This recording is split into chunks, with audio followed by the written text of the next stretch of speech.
Guys, we are going to read today Luck and Risk. Nothing is as good or as bad as it seems.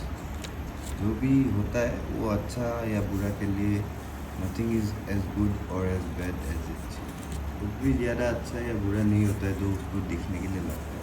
Luck and risk है दोस्तों, the psychology of money देख सकते हो, Morgan Housel, James clear. तो हम लोगों ने ये चैप्टर ऑलरेडी पढ़ रखा है, तो लक एंड रिस्क हम लोग पढ़ने के लिए चाह रहे हैं. चलिए इसको वीडियो को शुरू करते हैं. लाइक कमेंट एंड शेयर करना मत भूलिएगा, चैनल को सब्सक्राइब कर दीजिएगा.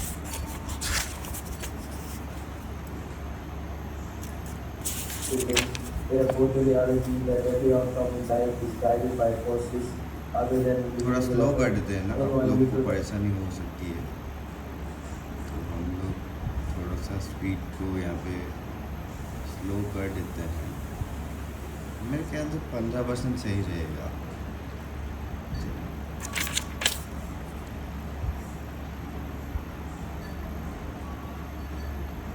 Luck and risk as siblings, they are both the reality that every outcome in life is guided by forces other than individual effort.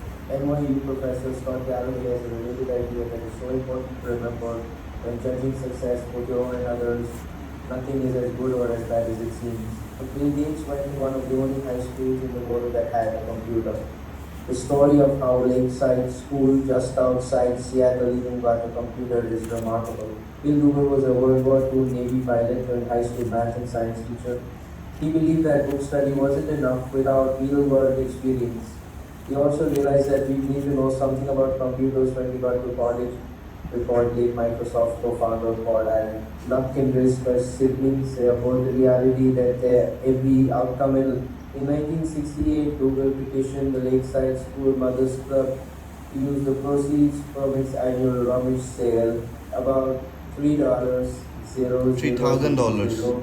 to lease a Teletype Model 30 computer hooked up to the General Electric mainframe terminal for computer time sharing.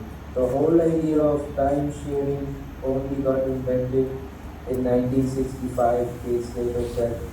Someone was pretty forward looking. Most university graduate schools did not have a computer anywhere near as advanced as Bill Gates had access to in eighth grade, and he couldn't get enough of it. Gates was 13 years old in 1968 when he met classmate Paul Allen. Allen was also obsessed with the school's computer, and the two hit it off. Lakeside's computer wasn't part of its general curriculum. It was an independent study program. Bill and Paul could toy away with the thing at their leisure, letting their creativity run wild. After school, late into the night, on weekends, they quickly became computing experts.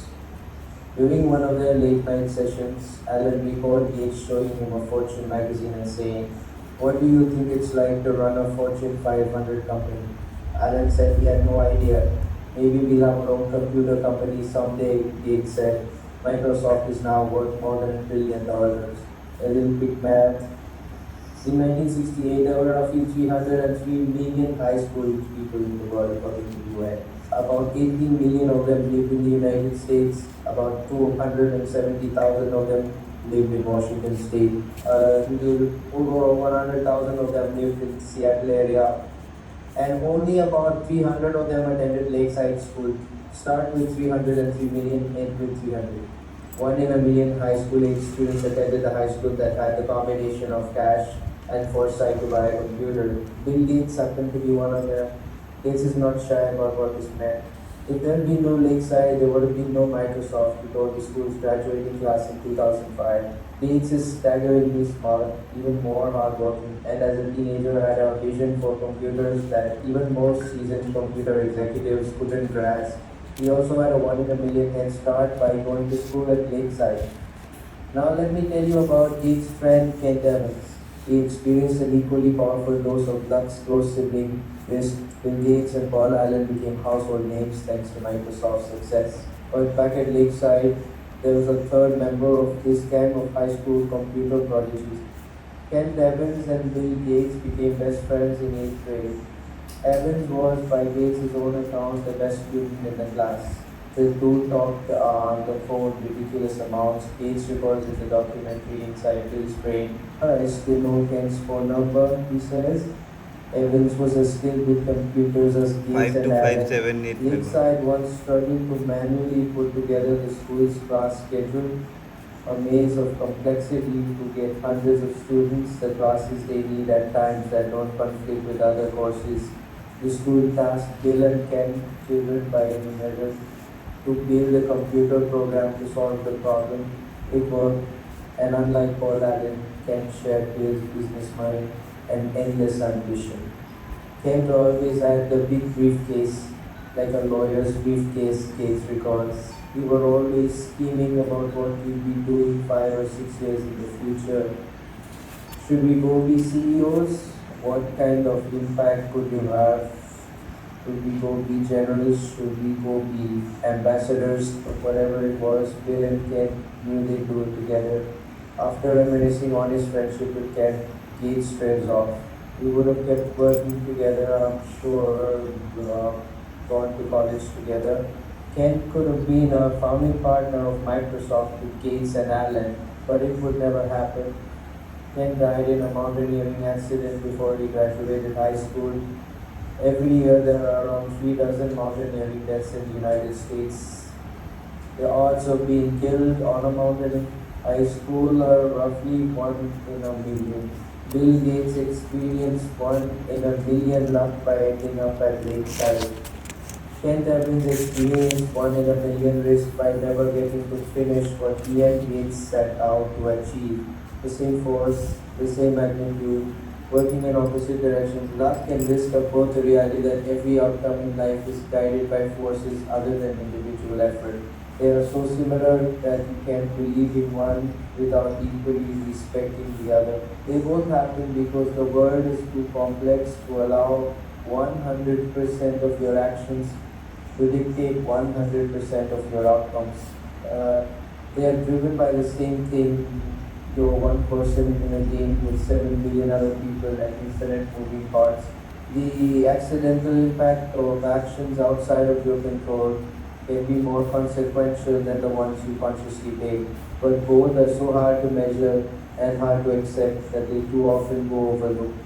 For every Bill Gates, there is a Ken Evans who was just as skilled and driven but ended up on the other side of life roulette. If you give luck and risk their proper respect, you realize that when judging people's financial success, both your own and others, it's never as good or as bad as it seems.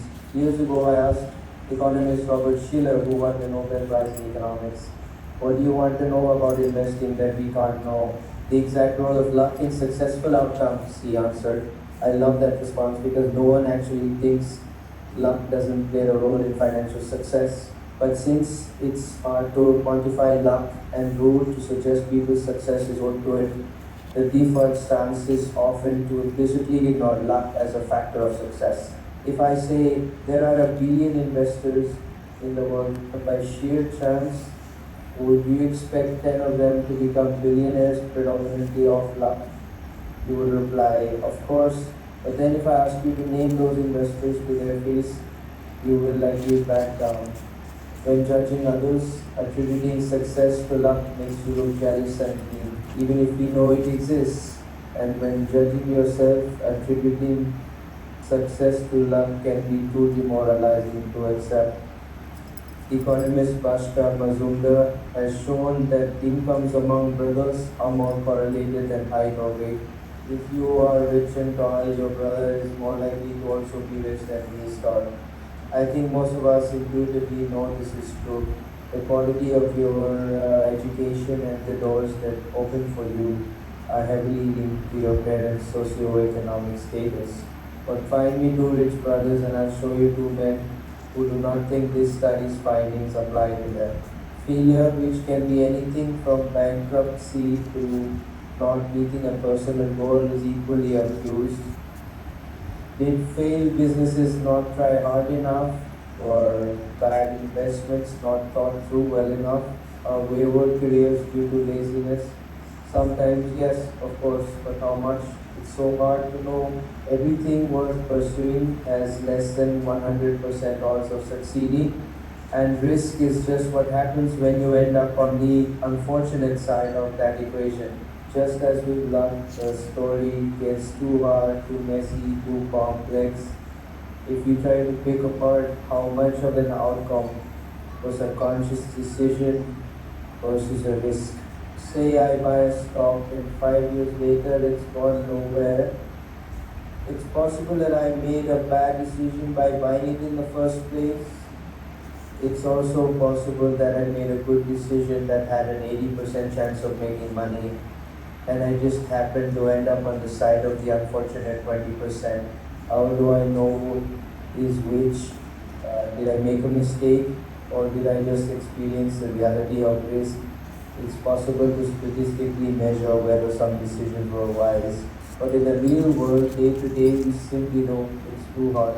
We prefer simple stories, which are easy but often devilishly misleading. After spending years around investors and business leaders, I've come to realize that someone else's failure is usually attributed to bad decisions, while your own failures are usually chalked up to the dark side of risk.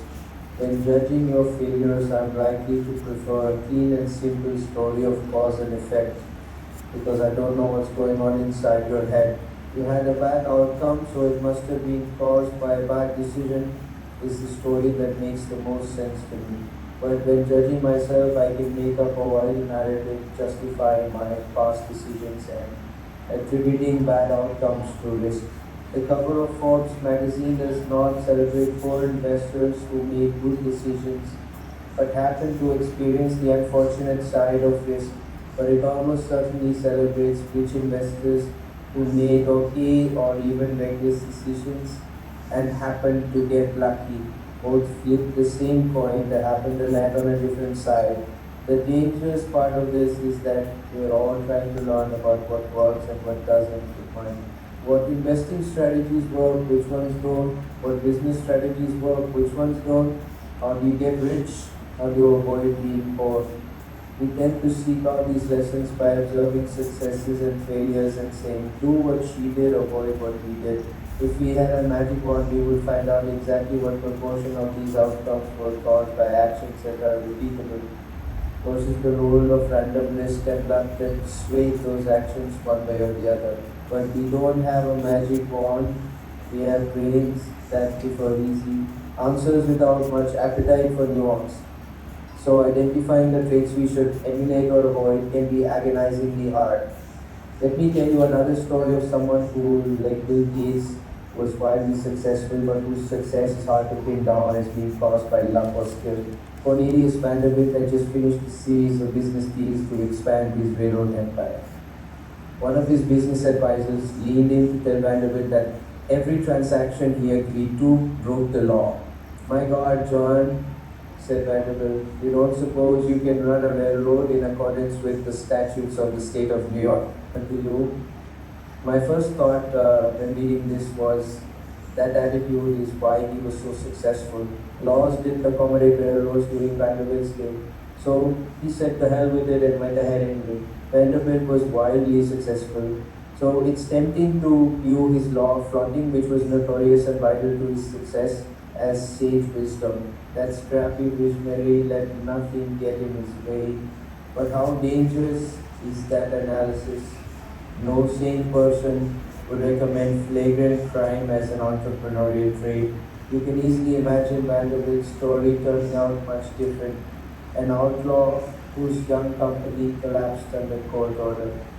So we have a problem here. You can praise Vanderbilt for flaunting the law with as much passion as we criticize Enron for doing the same. Perhaps one got lucky by avoiding the arm of the law while the other found itself on the side of this. John D. Rockefeller is similar. His frequent circumventing of the law, a judge once called his company no better than a common thief, is often portrayed by historians as cunning business smarts. And maybe it was, but when does the narrative shift from you didn't let outdated laws get in the way of innovation to you committed a crime, or how little would the story have to shift for the narrative to turn from Rockefeller was a genius, try to learn from his successes, to Rockefeller was a criminal, try to learn from his business failures. Very little. What do I care about the law? Vanderbilt once said, and I got the power, he did, and it worked. But it's easy to imagine those being the last words of a story with a very different outcome. The line between bold and reckless can be thin, and when we don't give risk and luck their proper billing, it's often invisible. Benjamin Graham is known as one of the greatest investors of all time, the father of value investing, and the early mentor of Warren Buffett. But the majority of Benjamin Graham's investing success was due to owning an enormous chunk of Geico stock, which, by his own admission, broke nearly every diversification rule that Graham himself laid out in his famous texts. Now, where does the thin line between bold and reckless fall here? I don't know. Graham wrote about his Geico bonanza. One lucky break or one supremely shrewd decision, can we tell them apart? Not easily. We similarly think Mark Zuckerberg is a genius for turning down Yahoo's 2006 $1 billion offer to buy his 2006. company. He saw the future and stuck to his guns. But people criticize Yahoo with as much passion for turning down its own big buyout offer from Microsoft. Those fools should have cashed out while they could. What is the lesson for entrepreneurs here? I have no idea, because risk and luck are so hard to pin down. There are so many examples of this. Countless fortunes and failures owe their outcome to leverage. The best and worst managers drive their employees as hard as they can. The customer is always right, and customers don't know what they want are both accepted business wisdom. The line between inspiringly bold and foolishly reckless can be a millimeter thick and only visible with hindsight. Risk and luck are doppelgangers. This is not an easy problem to solve. The difficulty in identifying what is luck, what is skill, and what is risk is one of the biggest problems we face when trying to learn on the best way to manage money. But two things can point you in a better direction. Be careful who you praise and admire. Be careful who you look down upon and wish to avoid becoming. Or just be careful when assuming that 100% of outcomes can be attributed to effort and decisions.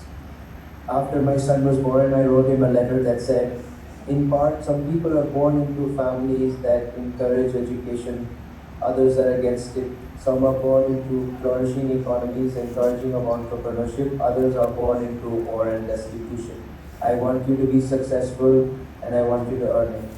But realize that not all success is due to hard work and not all poverty is due to laziness. Keep this in mind when judging people, including yourself. Therefore, focus less on specific individuals and case studies and more on broad patterns. Studying a specific person can be dangerous because we tend to study extreme examples, the billionaires, the CEOs, or the massive failures that dominate the news, and extreme examples are often the least applicable for other situations given their complexity. The more extreme the outcome, the less likely you can apply its lessons to your own life, because the more likely the outcome was influenced by extreme ends of luck or risk. You'll get closer to actionable takeaways by looking for broad patterns of success and failure. The more common the pattern, the more applicable it might be to your life. Trying to emulate Warren Buffett's investment success is hard because his results are so extreme that the role of luck in his lifetime performance is very likely high. And luck isn't something you can reliably emulate. But realizing, as we see in chapter 7, that people who have control over their time tend to be happier in life is a broad and common enough observation, can do something with it.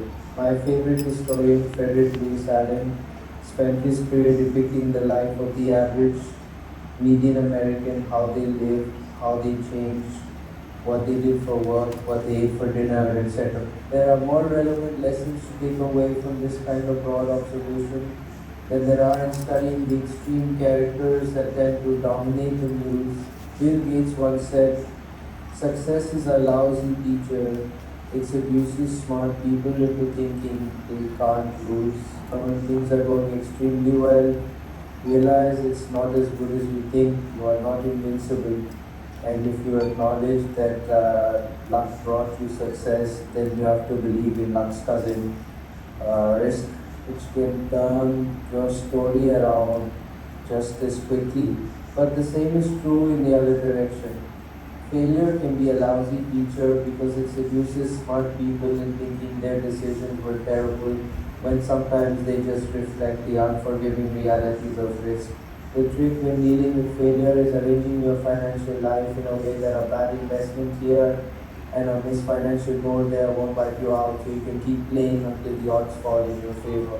But more important is that as much as we recognize the role of luck in success, the role of risk means we should forgive ourselves and leave room for understanding when judging failures. Nothing is as good or as bad as it seems.